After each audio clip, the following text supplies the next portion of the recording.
Сәлеметсіздер ме? Қазақ тілінен бүгін 10-шы нұсқаны талдаймыз. Сөздің ауыспалы мағынасын табыңыз дейді. Өңі қуарып әлсіреп қалыпты, өкпесі өшіп әлсіреген балапан ұша алмады. Мылтық дауысы әлсіреп естіледі.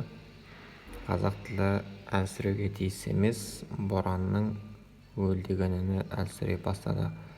Бұл арадағы ауыспалы мағыналы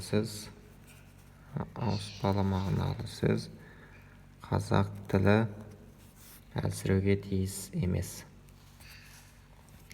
Биік қорған сөзіндегі басыңқы қай-қатарға жатқызамыз? Басыңқыны қай-қатарға жатқызамыз дейді. Зат есім, сын есім, сан есім, есімдік, етістік. Зат есімге жатқызамыз. Есімше тұлғасында тұрған сөзді табыңыз. Барды, барған, барыпты, бармау, барғалы жүр. Барған. Соң шылауы қатысуы арқылы қандай құрмалас жасап аламыз? Қарсылықты сабақтас, шартты бағыныңқылы сабақтас, себеп салдар сабақтас, ыңғайлы салас, кезектес салас, себеп салдар салас. Соң шылауы қатысу арқылы. Орфоэпиясы бойынша берілген сөзді көрсетіңіз. Құлын, бұйрық, төмен, күлдіргі, қамысбай. Күлдіргі. Септік жалғауы жалғанған сөзді көрсетіңіз. Көз, ақылды, қағазды, кітап, көрнекті. Қағазды. Бұйрықты сөйлемді табыңыз. Не күдігіңіз бар ма еді? Уәделі уақытында кел. Қоян жетті ғой, қандай уәделі уақытында кел. Сұрау есімдіктерін көрсетіңіз. Әрине шынында әлдекім біреу, кенеттен төтенше, кіммен, не, кейбір, мүмкін. Сұрау есімдігі кіммен, не. Тасымалдауға келмейтін қатарды көрсетіңіз. Жаңа дәулет, жастық, ара, бағала. Ара. Тұйық буынды көрсетіңіз. Сағат, Назипа, түн, ар, белбеу. Тұйық буын. Ар. Даты, дауыссыз. Дауысты, дауыссыз. Дауыстыдан басталып, дауыссыз аяқталады. Кейінді ықпалды көрсетіңіз дейді. Өзеннен өту, жұмыс шамасы, апамдікі, ұрысқа қадам, пайда күнем. Жұмыс шамасы.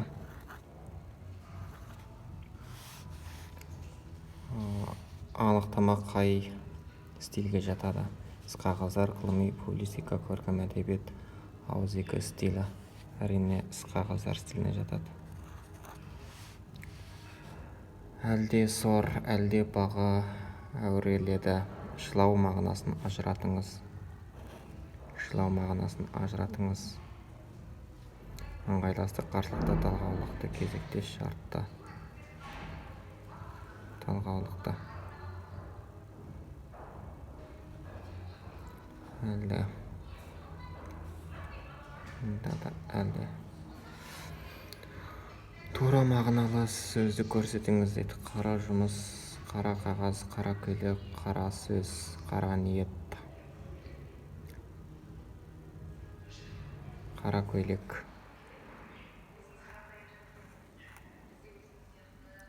Тура мағынада айтылып тұрған сөз екен. Келесі ырықсыз етісті табыңыз.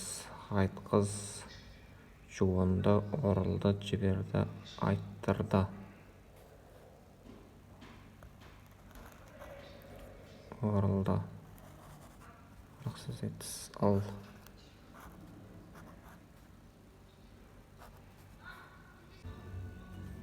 Сөз тіркестерінен тура толықтауышты табыңыз дейді. Тура толықтауыш. келгеніне риза болды, ауданға барды. Ойында сақтаулы, оны білгенін жасырды, оқуға түсті. Оны білгенін жасырды.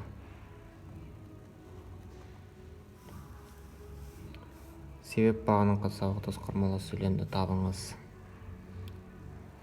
Себеп бағыныңқы сабақтас құрмалас. Біреу күн шығыстан тұрып тау жақтан желдіріп келеді. Жаңа ғана талып қалғандай Әбіш ешбір белгі бермей солқ жатты. Жүрген шатырдан әбден шаршап шыққандықтан астан кейін жатып демалды. Бір ұстасып қалсам деп күшігіңді байқап жеңейсің. Қар суы, жаңбыр суы, соның арасы. Бірінші себеп бағыныңқы болу керек, және екіншісі сабақтас құрмалас сөйлем. Бұл арадағы жауап: Кенжебек бүгін шахтадан әбден шаршап шыққандықтан астан кейін жатып демалды деген сөйлем болады екен. Шығыс жалғаулы сөз тіркесін табыңыз дейді. Шығыс жалғаулы сөз тіркесі. Қараңғы түнде тау қалғып, қолар іңір қарсаңында келді. Дәулетке батып арысқа қандым, байлығымен даңқы шықты. Көзден кетсе көңілден кетеді. Көзден кетсе көңілден кетеді. Етістікті сөз тіркесін табыңыз. Көкке қарады, ұзын бойлы жылы сөз, қаланың іші он күн. Көкке қарады. Етістікті сөз тіркесі. Жуан дауыстылар қатары. Жуан дауыстылар мынау болады. Қай сөзде көк сөзі бөлек жазылатынын көрсетіңіз. Көк сөзі бөлек жазылатынын көрсетіңіз дейді. Бөлек. Көк базар деген сөз бөлек жазылады. Көк базар. Бір сөз, екінші сөз. Көк базар.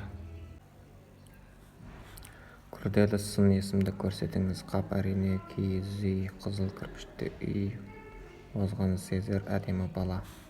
Күрделі сын есім. Қызыл кірпішті үй. Қандай үй? Қызыл кірпішті үй. Бірыңғай үнді дауыссыз дыбыс қатысқан сөзді табыңыз. Бірыңғай үнді дауыссыз дыбыс қатысқан сөз. Рахымды жүздеген дауылпаз емен қанағат. Емен. Үнді дауыссыз дыбыстар. Айтылуда өзгеріске түсетін сөзді көрсетіңіз дейді. Алма, серік, жасы, дерек, бағала. Жасы. Жаса, жазса, жаша деген сияқты. Айтылуында өзгеріске ұшыраған сөз деген, яғни орфоэпия бойынша. Бірыңғай бітеу буын арқылы жасалған сөзді көрсетіңіз. Бірыңғай бітеу буын. Бітеу буын бізде дауыссыздан басталып, дауыссызға аяқталатын буындар.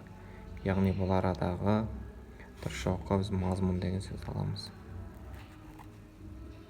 Дауыссыз, дауыссыз, дауыссыз, дауыссыз.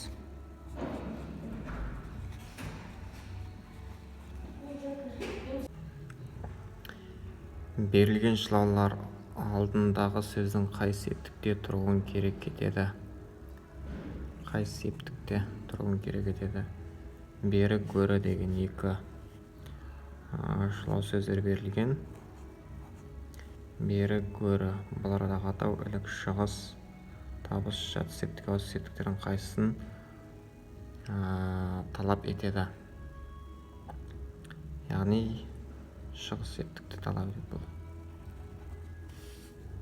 Сілтеу есімдігінің тәуелденген түрін көрсетіңіз. Сілтеу есімдігі және тәуелденген түрі.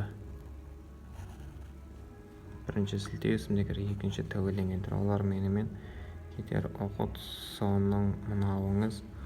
Ақшыл бол соныңыз мынауыңыз. Қазақшаға аударылған кірме сөзді көрсетіңіз. Аха, хан, кебеже, тікұшақ, диалект. Тікұшақ. Етістікті тіркес байланысу түрінің қай қатарына жатады белгілеңіз. Еңбекке баулу. Қиысу, матасу, меңгеру, қауысу, жанасу дейді. Меңгеруге жатады.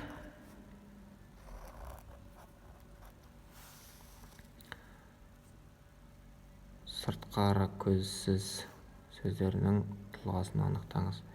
Негізгі сөз, тұғын сөз, біріккен сөз, қос сөз, сөз тіркесі. Сыртқары десе бұл тұғынды сөзге жатады.